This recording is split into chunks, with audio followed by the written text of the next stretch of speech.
In this video, I'm going to show you how to use this Arrow T50ACD electric stapler. It's really, really easy, but you might not know where to start. So that's why I'm making this video.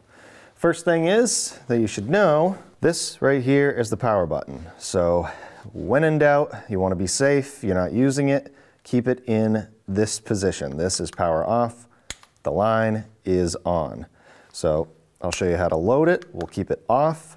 Right here is the eject button that takes this out, and you just kind of pull it back towards the power button, and that will pop open, and then you slide it out like this. And right here is where you put the staples. So you're going to want to use T50 staples, and you can use anywhere from 1/4 inch up to 1/2 inch, so 5/16 and 3/8. We just take these and put them upside down like this, and then this has a spring on it, so it might be a little tight, and then you just close it, and once you push that power button on, you're ready to go. But I do want to show you one thing. This right here is the safety mechanism, so it will not shoot a staple unless you depress this, which is a nice little safety. So we'll turn it on, and when you're shooting this, you want to be as flat as possible, like this, and then shoot.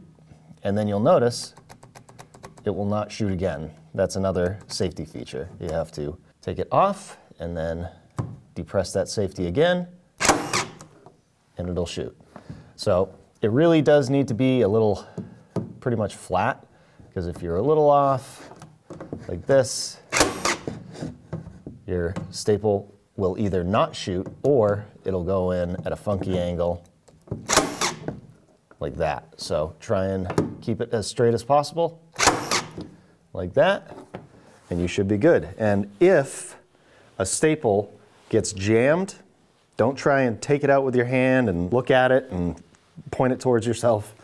Turn the power off, and then you can clear this. It might be a good idea to even unplug this.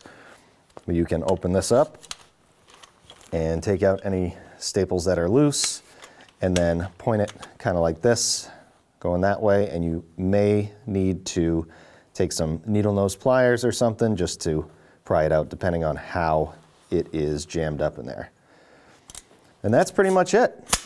Very simple, but if you don't have one, I highly recommend it because it is so much easier than the manual ones. But it's up to you. Thanks for watching, and I hope this helps.